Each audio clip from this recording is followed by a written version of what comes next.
Welcome to Hollywood Approved with Kristen and Yael. Each episode is an exploration of taste as we dive into the good, the bad, and the unexpected in TV and movies. Tune in for the celebrity guests, stay for the surprising recommendations. Plus, we're getting creative with modernizations and fan casting some of our favorites. This is Hollywood Approved.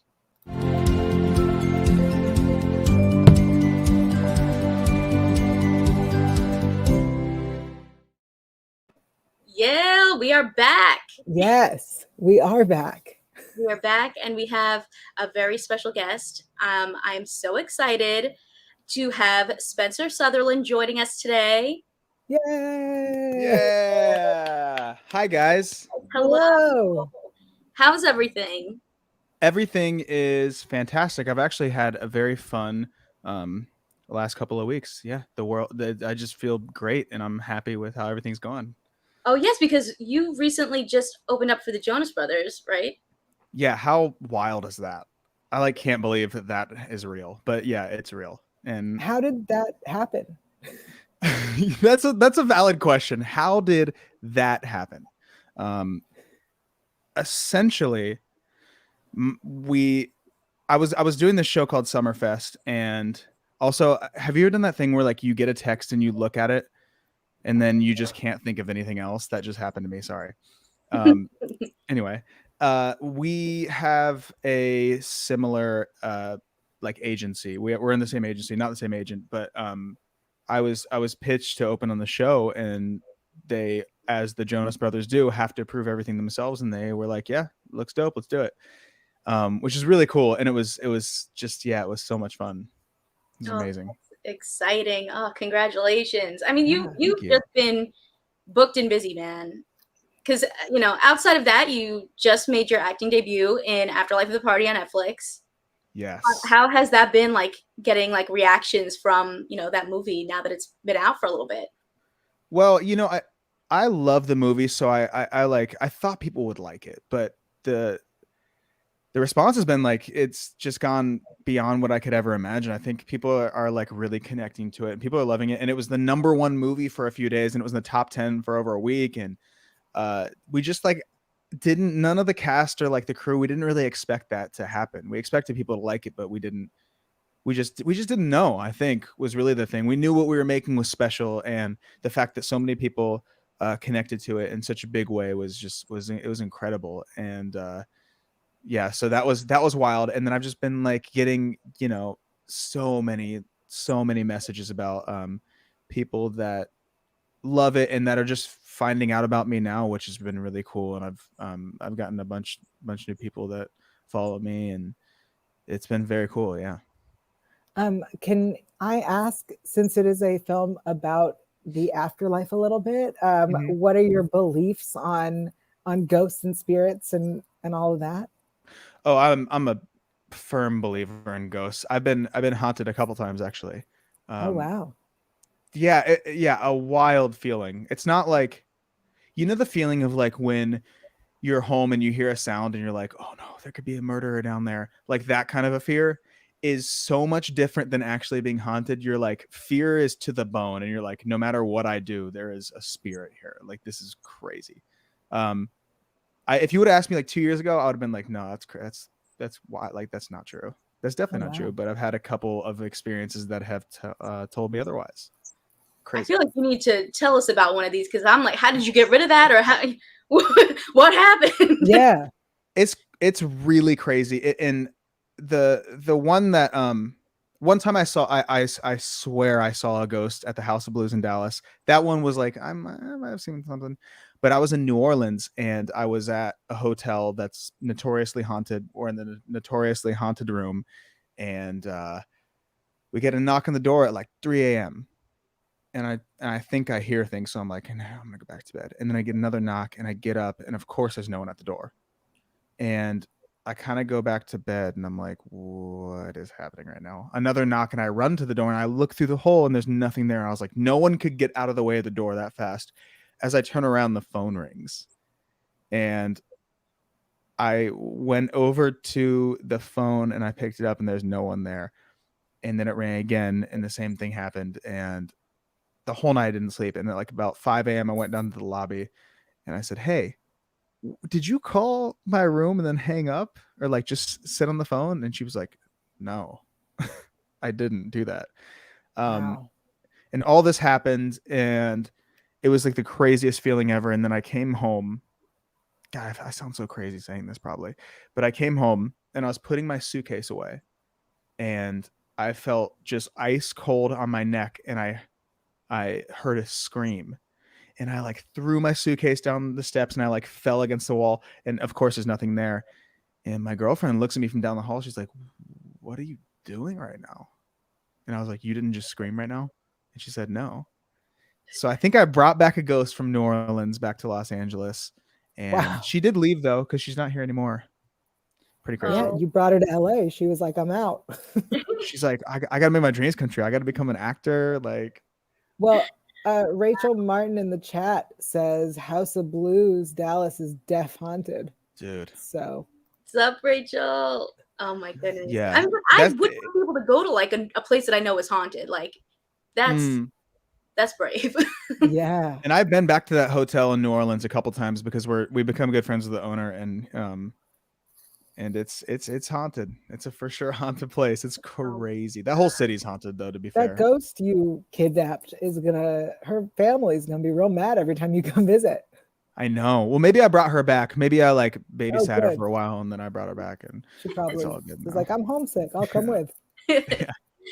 And going back to Afterlife of the Party, I mean, and to the music, I mean, you were literally like bringing a brand new pop star in, a fictional pop star into the world. I feel like, I'm getting vibes of like, what was it, the Stuck in the Suburbs, with the, when he was a pop star. Oh, right. And, Powerline, like the Coop is the next, Yeah. big pop star in a movie. Yeah. Yeah, that was so cool too, because they kind of let me like creatively direct Coop, which is really, really cool. And and that usually doesn't happen. And with such a big company like Netflix, I just didn't expect that to happen. And they were so collaborative in all ways possible. And they let me just like really like choose the outfits and everything. I think they wanted it to feel very like genuine. And if you watch the movie, it's like what I would wear probably like to perform, and the music is just maybe a little more poppy than mine, but it's pretty much right through the goalposts. So that was really fun. And it was the only thing that was a little bit different was that they really wanted choreography, so I had to dance a little bit, but it was so fun. I like forgot that I knew how to dance because I haven't danced in like years, but that was really fun to do like boy band moves, like ooh. I'm gonna assume you didn't do a lot of live singing when you filmed. Well, yeah, it's all lip sync, but I wasn't okay. So this isn't the rule anymore, but during that time was like mad COVID time, and they said that I wasn't allowed like actually like singing because it was like spreading air, even though I was like quarantined. But I couldn't help it. So after the third like take, they were just like, all right, just let them sing. Because I was like, I couldn't just like lip sync. It looks fake, like yeah. I have to actually be singing. So I really did sing during the take, but it's all movie magic. Yes, you gotta give that authentic performance. That's what I'm saying. Exactly. And speaking of music, also, I mean, I've been obsessed with the covers that you're doing on Instagram. Ooh, thank you. Incredible. I mean, we already know you're an incredible singer, but like, wow, they're so good. With you get the rock vibe going. Like, I'm just like, wow, he's just doing that live in his living room. Yeah. Gosh. Well, yeah, and it's been cool because I get to like, I'm just covering songs that aren't necessarily popular right now. They're just like, I think I covered like Journey and Elton John and like these songs that are some of my favorite songs, and happens to be the thing that's like connecting with people is when I cover stuff that I love, and then they can see like how much I love it and the way that I sing it. And yeah, it's been really fun. Also to not be boxed in, and this has really helped, like doing these covers and using my full range and my full voice has really helped me with writing lately, and writing stuff that's great for my voice rather than just like writing like a pop song with a regular verse, regular chorus that kind of stays here. You don't really like sing. and it's helped me so much because it's shown me that like you can still do pop music and like sing. And I've been writing stuff, like the new stuff really like showcases my voice even like a lot more and shows my grit. Yeah, and that like rock like kind of rasp and falsetto and everything. So that's for myself it's been dope to do these covers for that reason. That was a really long-winded reason. No, But I mean you've there you been go. singing like, and are those some of the artists that have been inspiring you lately, like the Elton Johns, the Journeys, like the classic, Yeah. Yeah, all that. I mean, all that stuff. I was definitely born in the wrong year. I think I was like I should be being a singer in like the mid 70s. That's where I wish I was. Also, life would just be easier without an iPhone. Um, Well, but speaking of iPhone, Heather Heaton says that Spencer's TikTok covers makes my day. So you need the phone because people are loving your wow. TikToks. Thanks, Heather. I couldn't do a TikTok with a razor, like a Motorola razor. I don't think. Kind of want to try now. I have a question about the songwriting process. I would love. Are you a music first then lyrics, or are you a lyrics first then melody? Honestly, it's probably both ways, but I think most of the time, for me, like music that I love, I like the lyric and it's got to be great, but it's definitely all about the feel. It's about like, there's like some Prince songs that I'm not even sure what he's saying, and it just feels wonderful. And like, one of my biggest examples is "Staying Alive" by the Bee Gees. I didn't know the words until like 2 years ago, but all you got to do, I'm a woman's man, no time to talk. I like didn't even know, but that felt so good. So every time I like write, I kind of like sing what like just feels amazing, and then I fill in the lyrics. But sometimes I'll go in with like this thing in my head, like love you later, or whatever the tag is, and I'm like, this is like exactly the way the hook should end. And yeah, so that definitely both ways, but melody first usually. Just feel good. Fascinating. Now I'm gonna make a big leap of a connection. Staying Alive to I Know What You Did Last Summer. Yeah, let's go. Nice. That was a good transition. Yeah, right. The trailer just came out, and you have an arc in there. I'm so excited for you. What can you tell us about, what was it like, first of all, for this trailer to drop today? I feel like we got you on a great day. First of all, do you want to hear me say my line from the trailer? Ready? Here it goes. Yes. Graduation. Am I right? Thank you. Thank you. Yeah, so excited. I didn't even know it was going to drop today. Pivotal. That line is pivotal. You'll see how pivotal it is, actually. It's a little more pivotal than you think. That was like that was so fun to film. That whole we got to film in Hawaii, which was amazing. But to finally see this trailer, and also we filmed that this year, so they really, oh wow, movies take a minute. But with like episodes, you finish one, then you move to the next one. So it's just like it's a quicker editing process, but also longer at the same way, because it takes longer altogether, but each episode's quicker. So, but sometimes when you watch the first episode of a show, like the 8th is still being finished, which is wild. But yeah, so it's cool to see that we just did this a few months ago, and then it's already out as a trailer, and it comes out in a month. And I think people are going to love it. Like, it is so good. It's so good. It's just like it's so many twists and turns. And like the thing I like about it the most is that keeps some of the magic from the original, like I Know What You Did Last Summer horror movie, but it absolutely goes into a whole new universe, and not in a bad way, in a good way. Cause sometimes shows, they like lose that original magic and they go into something weird, and it's like, what's going on here? Doesn't do that at all. And I know I'm biased, but also like I was a big fan of that movie before I even did this. So yeah, a lot of Easter eggs and stuff in there for the original movie fans, which is really cool. Oh, I love an Easter egg. So what can you tell us about your character? Like, is there anything you can share?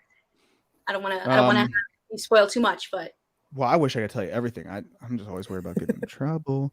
I don't think I can say his name yet, but he's very opposite from me. He's as you can see in that trailer, I well, you can't really see it because it's dark, but I grew out a little, like, I call it a crustache because I don't grow a lot of facial hair fast. So I have like a little, like, just like a little, like, wispy mustache kind of, and I'm in like cutoffs. I'm in like what are those things called? The drug rugs, like the stoner hoodies. Oh Um, yeah. Yeah. right, and I had the sleeves cut off, and I have I have earrings, and just like, so you could say it's kind of like Matthew McConaughey from Dazed and Confused kind of vibes, Yeah. just like thinks he's real smooth, and it was such a fun character to play. It was so fun. It was such a good time. Oh, that's awesome. I gotta know, because I get scared very easily. So how scary is it on a scale from scary to I am gonna cry, I guess is the scale. It's not, you're not gonna cry. You'll be fine watching it, but it is creepy. I mean, it's a horror show, so there Right. definitely is.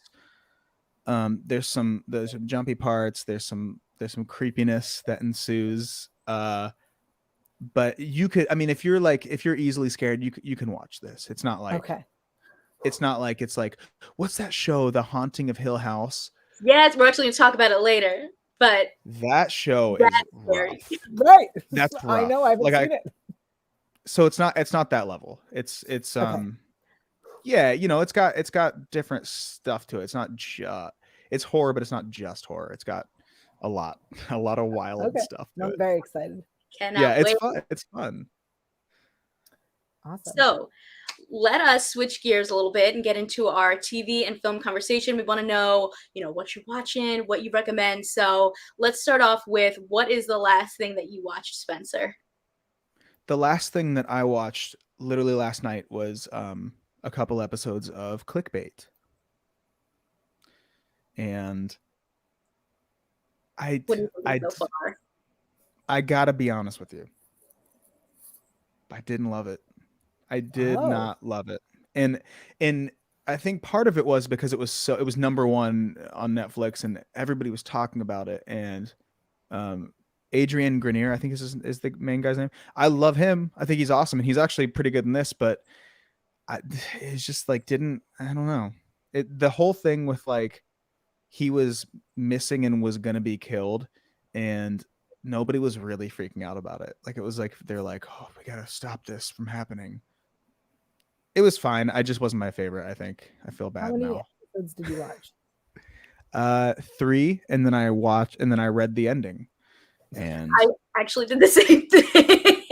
And then I was like, maybe I should have continued, because I was like, that sounds crazy. But yeah, I only got a couple episodes into. I agree. Like, I was like, how would you get there? Like, how would we get? Yeah. Interesting. I just couldn't. I just wasn't. It wasn't for me. Yeah. Yeah, I didn't even bother starting that one.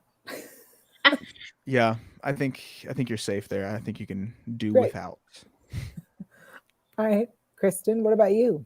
Okay, the last thing that I watched was Night Books, also on Netflix.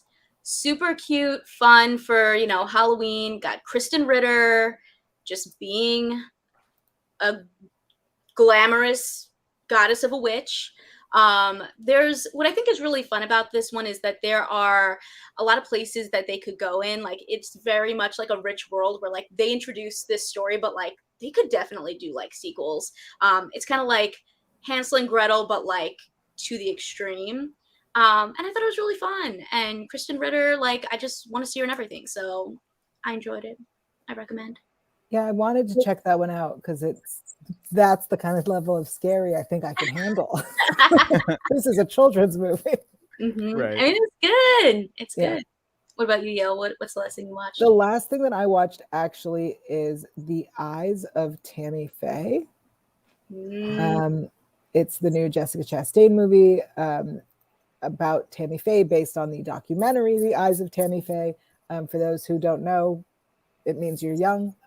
Tammy Faye Baker was the wife and herself a TV, what's it called? A televangelist, right? Televangelist, that's it. And it's about her life and story, and it's very interesting. And I think Jessica Chastain is going to be nominated for an Oscar for it, for sure. I don't know if she's going to win. I just know that she'll be nominated. And it's good. It's 2 hours. Anything longer than an hour and a half, I'm like, no. Agreed. And it doesn't need to be seen on the big screen because her eyes are big enough, as my mother said. I think I actually wanted to watch that. It's good. I'm not saying it's bad. I'm just saying you don't have to expose yourself to COVID to see it on a big screen. Right. Okay. Yeah. It's like not like Shang-Chi, which you are going to have to expose yourself because you need to see it on a big screen. You have to. Some things you got to expose yourself for, and that's one. Yeah. For sure. This one is good. I heard that Jessica Chastain is like transformative in it, like that she like transforms, like is unrecognizable. Like yeah, there are some parts where I forgot that it was her, which was very nice. There are other parts where I went, oh, there she is. But also I will say there's been a lot of articles about her and the amount of prosthetics and the makeup and stuff to make her look like Tammy Faye. And I take issue with the idea of putting a thin actress in a fat suit. And I think that you can hire a fat actress. And I think that she chose to sit and then do all these prosthetics and to then be like, oh no, it's terrible for me and my skin hurts. Like this was an active choice. You are a producer on this film. Right. Just my thoughts on it. Sure. Yeah. So moving on, let's get into a show or movie you just discovered. You want to start, Spencer? Okay, so my answer is I'm going to go with a movie that I rediscovered, and that movie is Dodgeball. This is like such a good photo. This is a movie that I watched as a young kid, right? And I just like haven't seen it in probably 10 years. And I was in Kansas City, like flying back for some tour dates last week, and I was laying in this bed and I watched this movie, and they just don't make comedies like this anymore. And you were just talking about transformative sort of like actors. Ben Stiller in this movie, I forgot it was Ben Stiller the entire time. Yeah. He is so funny. And like, because I remember as a kid I was like, this dude's funny, this is hilarious. I didn't realize like also how talented of an actor he is, because there's parts like in this it's a slapstick comedy, but there's parts in this like in what White Goodman is his character's name. He's the owner of Globo Gym, and he like thinks that he's really smart, and he like says words wrong every once in a while, but you don't catch it right away, and it just makes it so good. Like there's a part where like a girl he has a crush on is coming in, and he picks up a dictionary so that when she enters, he's reading a dictionary. Like he would just casually, it just like all that stuff it was brilliant. And I just loved watching like a mid 2000s comedy again. You're making me want to rewatch that. Maybe that's my next rewatch. It was on TV recently, and I rewatched it because it's so good. Look, some of the jokes don't hold up and are offensive, but I was gonna say that. It's not like some of the jokes are like you're like, yeesh. But just like but like having Chuck Norris as a dodgeball judge, and then having like David Hasselhoff randomly as a coach, it's just so dumb and awesome. Yeah, it's worth it. It's worth sitting through the dated jokes, because there's still jokes that aren't dated. Yeah, for now there's still good jokes. What about you, Yael? What'd you just discover? I just discovered that the final season of Lucifer was available, and so I binged it, and now it's over. Wow. I can't believe it ended, but it ended really nicely. It made sense. It came full circle. It completed, and the 6th season introduces Brianna Hildebrand is on it, and she was Negasonic Teenage Warhead in Deadpool, and she's just an amazing actress, and to see her in this is so great. And I've fallen in love with her again. And it's great. Lucifer season 6, the entire series is on Netflix. And if you have not watched it, spend a weekend, binge it. It's so good. Have you guys seen it? Who's the lead guy? What's his name? Tom Ellis.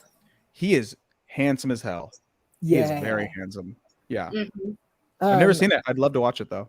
Oh, it's great. It's good. I just haven't seen the final, I didn't see the part A of season 6 either, so I just need to do it's 5A, 5B, and then 6. 5.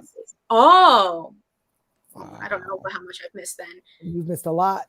It might be seasons 5 and 6, but it is a very good show.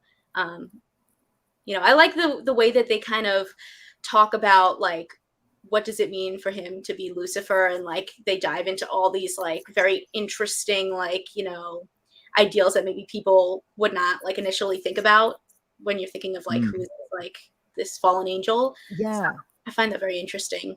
Yeah, I really love the way they explain that he's not, him being Lucifer doesn't make him bad. He rules over bad people, but that doesn't make him bad. He's not doing something bad.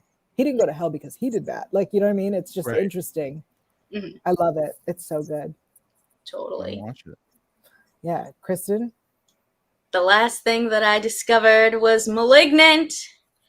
Oh, yeah. Crazy, man. Oh, my gosh. So I don't know if you guys have watched this yet. I mean, Yael, I know you didn't watch this yet. Nope. It's scary.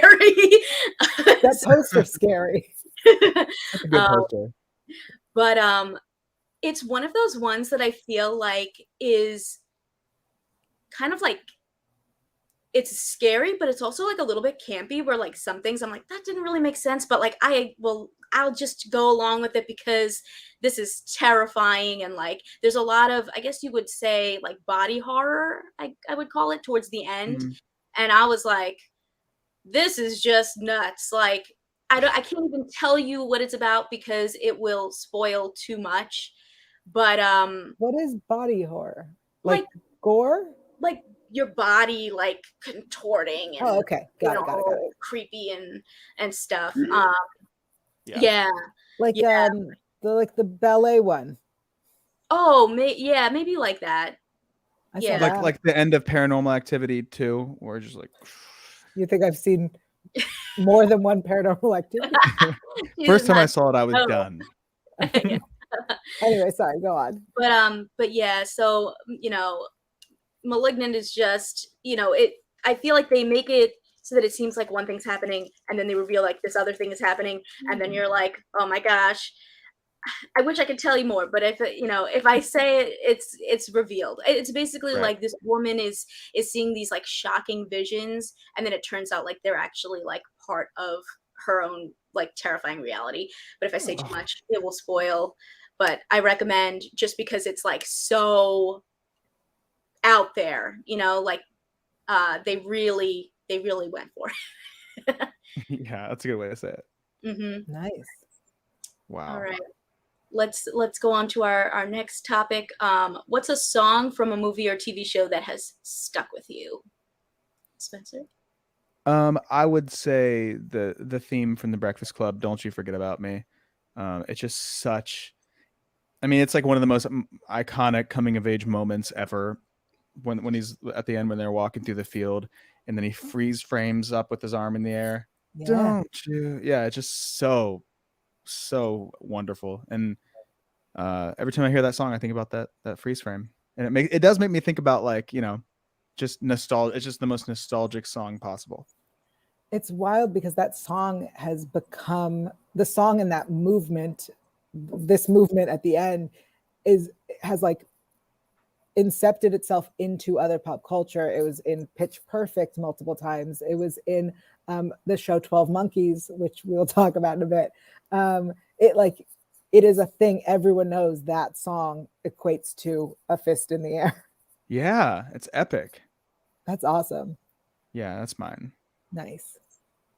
Mine is actually very, very specific. And really what made me realize that the visual with a song really affects my feelings towards a song. And it's Cough Syrup. But it's from an episode of Glee. And it is what happens is this song plays as Karofsky, the bully, realizes he's gay and tries to hurt himself. Wow. And because of that, I cannot hear that song anymore.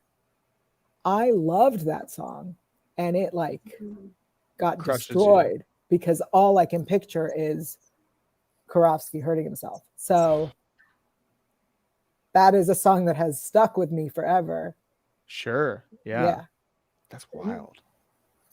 Yeah. Did either of you watch Glee? Yes. I did, but I don't know how far. I don't think I got that far. I don't think I did either. Yeah. I think I know about that. But I guess not. We cheat a lot of seasons of Glee. That is true. There is a lot. We also, it seems that me and Kristen cheat our ways with Google the ending. So exactly. There's that. I also think I am sensing that I'm older than both of you. Maybe a tiny. I really did watch Glee, and when it came out. Like I remember in college, we would have like parties in the dorms to watch it. Like like all get together. Like even and when Gossip Girl came out too, we would do that. Like, but I only think I watched like the first season or two, and then I kind of was like, all right, bye. I see. Well, I've seen enough. Anyway, Darren Criss sings it, and he does a beautiful job, but it has essentially ruined the song. Right. Kristen, what about you? What is the song that stuck with you? So mine is a recent one. It's My Own Drum from Vivo, sung by the character Gabby, played by Yanira Simo. It is just so much fun. It's this little girl who's like, I bounce to beat my own drum, like I don't care.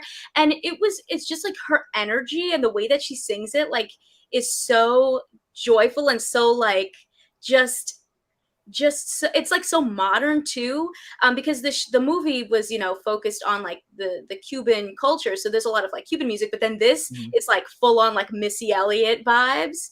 And I actually did an interview with the director who said like the VMA's Vanguard performance that Missy Elliott did inspired the visuals for that music video. I was like, for that part of the movie, and I was like, that's so cool.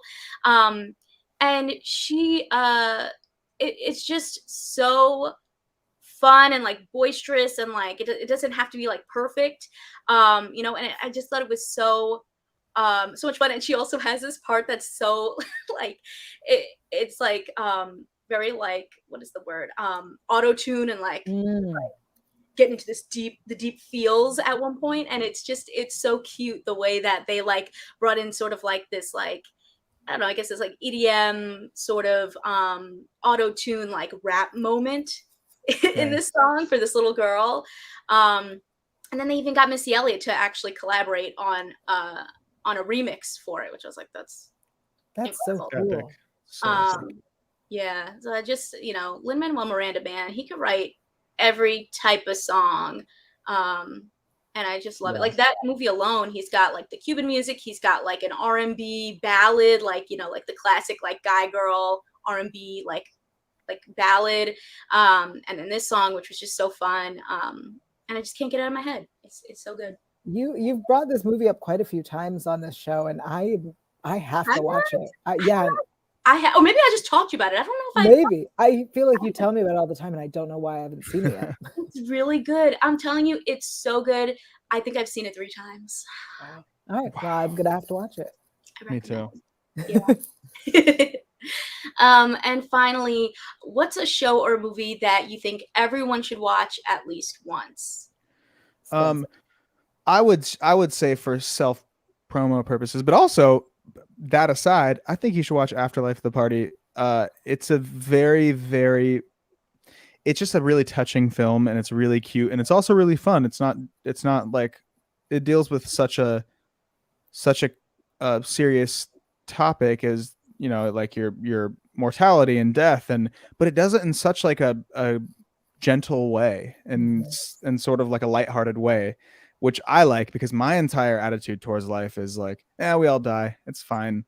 And that's what comforts me. And I think this movie is just is a kind of an extension of that. And it just kind of shows to live life to your fullest while you have it, love, be kind. And that's what the movie's about. And I just think that like when can you not use that? When can you not use a movie about love and being a good person and being a good friend and being a good family member and also pretty banging music. I'm not gonna lie to you. Whoever did that did a really good job. And I'm kidding, but No, I was gonna yeah, say it's fun. all soundtracked by incredible music that just keeps you in that energy.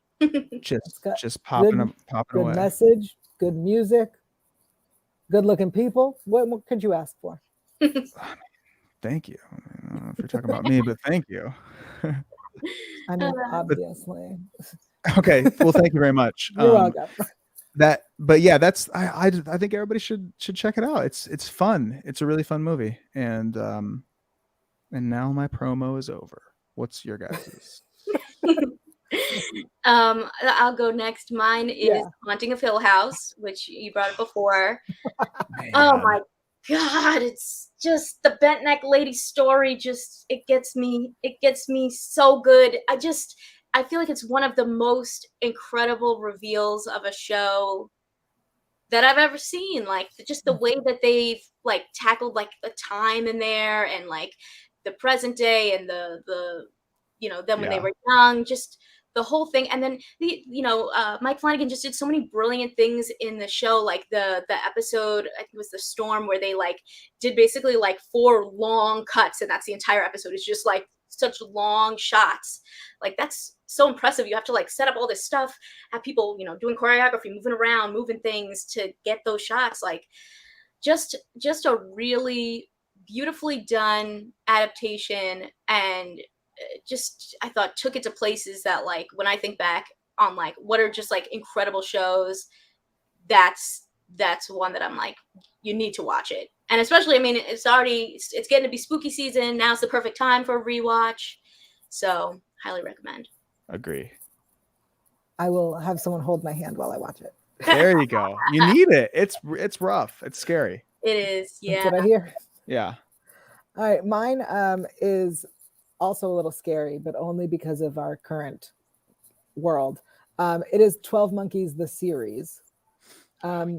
So if you have seen 12 Monkeys, the movie, ignore all that. This is 12 Monkeys, the series. And it is, I would say, if you like time travel movies or time travel TV shows, if you like Back to the Future, if you like Doctor Who, if sci-fi and time travel is your thing, timeless, this is one of the best written time travel shows I've ever seen. And I watch a lot of time travel stuff. You like Rick and Morty, you want to watch 12 Monkeys. The time traveling stuff, I can't even imagine being in that writer's room. I gush about it all the time because they do not leave a single loose end. Everything is tied up because you're watching and going, they did this one really small thing. They're going to forget about it completely. And then they do not forget about a single moment. It's so well done. And the reason I say it's scary for the current situation is, for those who don't know the plot of 12 Monkeys, the movie, or the beginning of the series, the premise is that a year, something happens, a virus is released, a pandemic starts. Well, and the world goes to hell. And so in the future, they send someone back to stop it from happening. And I'll say that I, watching this, have a better understanding of like how vaccines work and how pandemics work because of this show.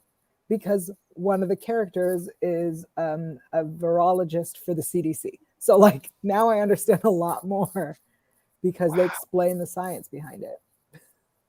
You've convinced me when you said that they the littlest thing they bring up, they address it. I love when shows do that. That's what I'm like waiting for when I'm watching a show or movie. Is like, if you brought up this tiny thing, what'd you bring it up for? I want to know the answer. Yeah. Like, give me everything. Yeah, explain exactly why this matters at all. Yeah. Yeah, and totally. It's so good, and I've rewatched it a couple times now, and knowing where it goes and how it ends, it's so nice. In the first episode, you hear something and you're like, oh my God, they said it in the first episode and it gets explained at the end, and you thought that like this came in the middle. It's been there since the beginning. I love that. Okay, where can I watch? Amazing. The entire series is available on Hulu. Okay. Yes. Okay, cool. 12 Monkeys. and when you become obsessed, please come talk to me about it because I love this show so much. Absolutely. I really want to watch the show now. I think that's the thing that I'm going to watch from talking to you guys. It's like the number one. We need to do like a watch party. We do. That'd be fun. Yes. It's going to be so hard for me to sit there and not be like, I know what that means. Shut, that's something. Yeah. Oh, awesome. Wow. Well, those are all of our discussion topics. So Spencer, thank you so much for joining us. Do you want to plug where people can find Afterlife the Party? And I know what you did last summer, and you and your music and everything. Yeah, Afterlife of the Party is out on Netflix. It's been out for like a little over a week now. And the whole soundtrack is available on Spotify and that's also where you'll find my original music as well.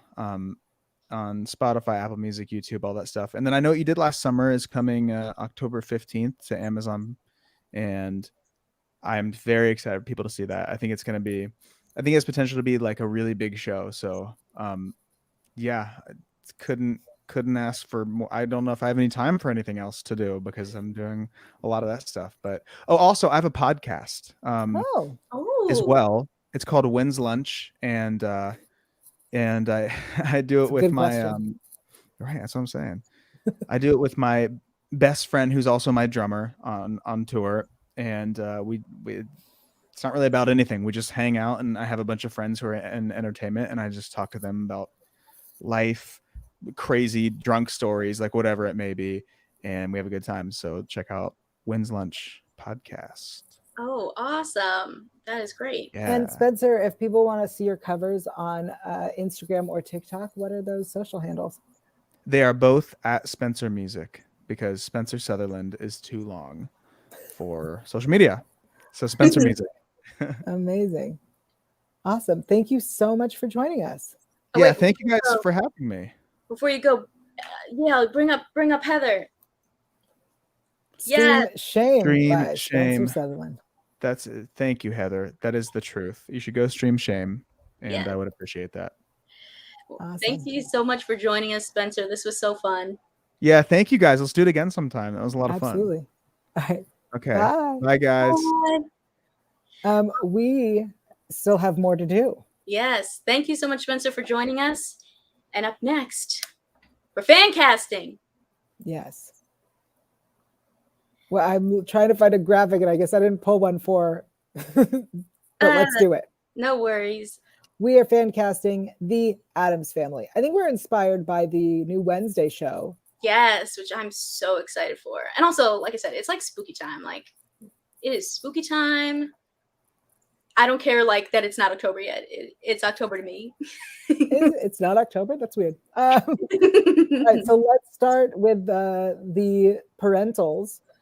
Who is your pick for Morticia?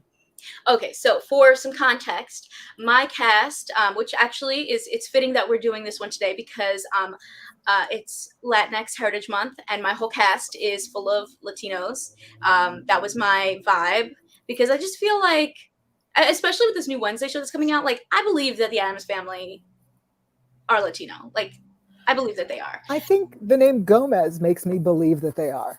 Right. So I was like, everybody's Latino. And so for Morticia, I went with Yael Tygiel, who is, first of all, beautiful, stunning. I think she would look great in the slinky dress that Morticia wears.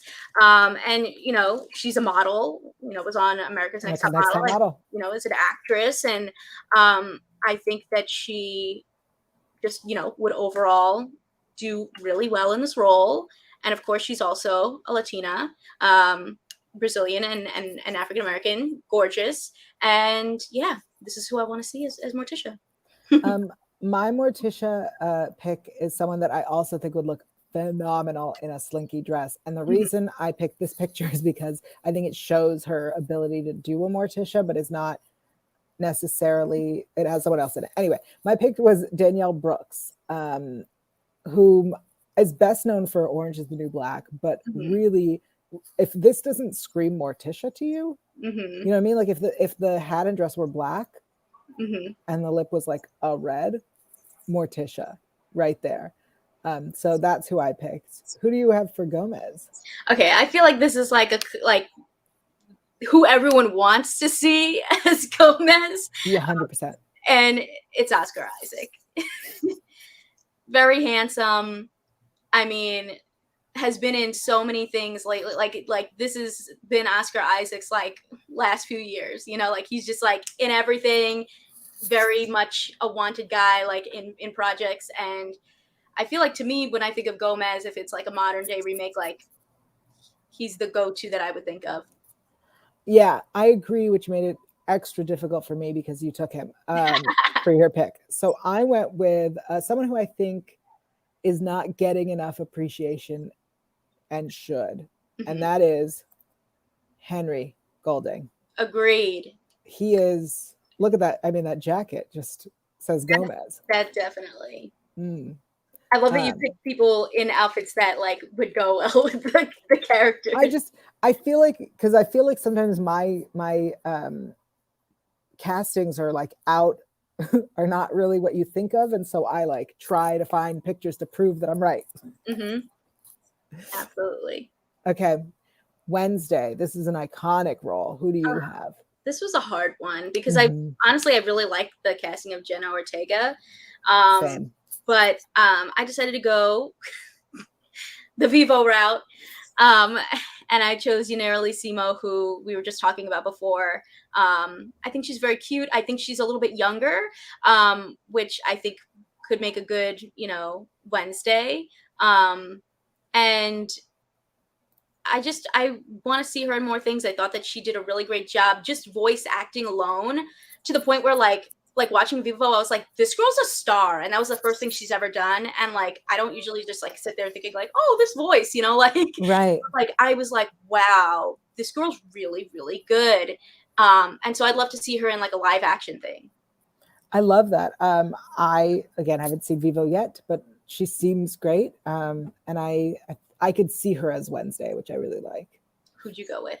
I went with Malia Baker from Babysitter's Club. Yes. I think she would be so adorable. I mean, yes, she currently has pigtails in this picture, but she would be so adorable as Wednesday. And I think because in Babysitter's Club, you see her as like Marianne, who is the quiet, good girl. I would love to see her in this more stoic,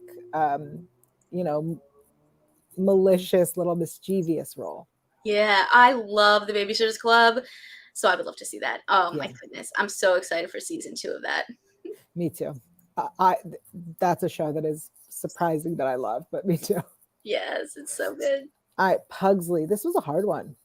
I did think Pugsley was a little bit of a difficult one. I ended up going with Jaden Michael, who has been, really, really thriving lately.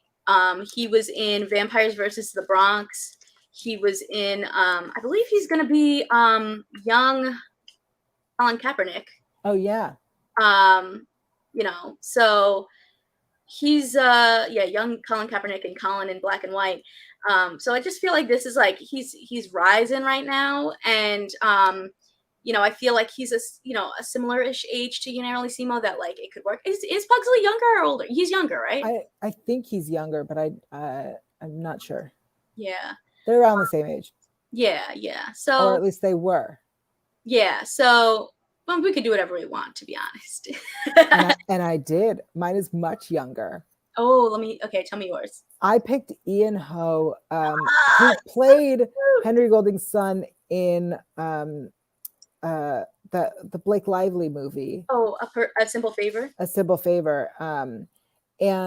But also was the kid in the Babysitter's Guide to Monster Hunting. Yes, I was gonna say he looks so familiar. He's from that. Yeah, and that I really enjoyed that. That was like a fun Halloweeny. If you like that one, then I think you will like Night Books. Yeah, that's exactly what I was thinking too. Mm-hmm. So that is who I picked for Pugsley. I know the ages are a lot. He's much younger. I think that works though, like because I was trying to think of like who's like a little roly-poly kid, and I couldn't think of one. But that's the challenge. There aren't a lot of roly-poly kids these days. So yeah, that just made me think of, there's this film called Scarborough that just premiered at Tribeca. Oh, sorry, not Tribeca. TIFF. And there's this little boy in it. I think his name is Liam Diaz. And he's a little roly-poly cutie, and I think he could maybe he would be a good one. But I only just saw that recently, so that kind of came out of, too late. It's too late. Yeah, but he's a cute little roly-poly kid. Oh. I do like this description as a roly-poly. I love it. All right, who do you have? This one was difficult. Uncle Fester. I think yours was perfect. Oh, okay. So my Uncle Fester, I went with George Lopez. I feel like he's just got like an uncle-y vibe, and like, he was, I don't know. I think he would be really fun as kind of like, the eccentric uncle. And he's a a Latino classic comedian. Like everybody knows him. Yeah. He's a funny guy. I think Uncle Fester is very funny. So I think George Lopez would be a fun one. Yeah, I think that's a really good one. I went with Arlo Weyerhaeuser. They were in Timmy Failure, the Disney Plus original movie, as the librarian who hates children, which is why I was like, oh, I love them. I get it. So I think that they would be so good as Uncle Fester. Oh, that's so fun. I like that. Yeah. And I feel like I haven't seen them in anything since then, but they've been doing a lot of stand-up. So okay, so already funny. I feel like that's the go-to for Fester. Yeah. They're a comedian, so like that's that's what they do. I like this casting. I feel like both of them are solid lists. Yeah, I think we could combine a little. Like Yaya would be really good, but I think Danielle would be maybe better. Maybe it's like Danielle and then Oscar. And Obviously. then like I'm torn about the Wednesday. I don't know. But then I like your pick for Pugsley. Yeah. Yeah. And then I'm torn about the Festers. Yeah. There'd be two Festers. Yeah. Uncle Fester and Uncle Fester. And then, the other Uncle Fester. Then maybe that's the story, is like, there's two Uncle Festers. What do we do?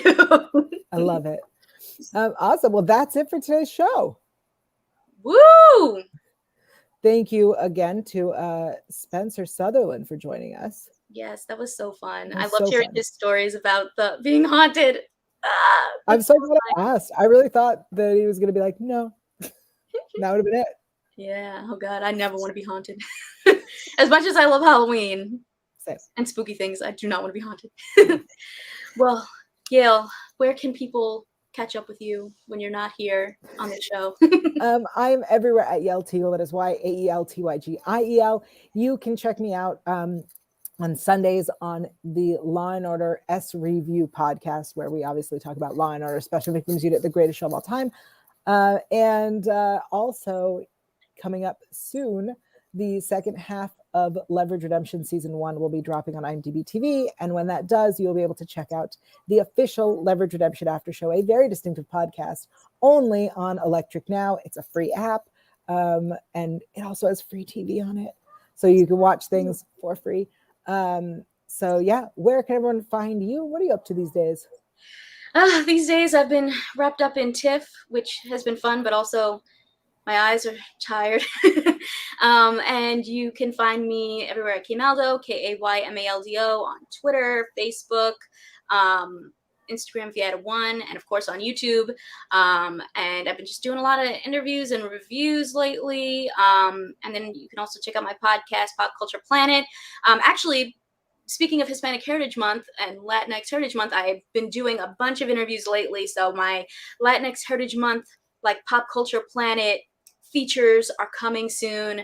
I have an interview with Harvey Gillen from What We Do in the Shadows, and Danny Pino, SVU, and and I'm really excited. I've been waiting for Hispanic Heritage Month, Latinx Heritage Month. So we're kicking it off now. We're thriving and excited for all that stuff to come out.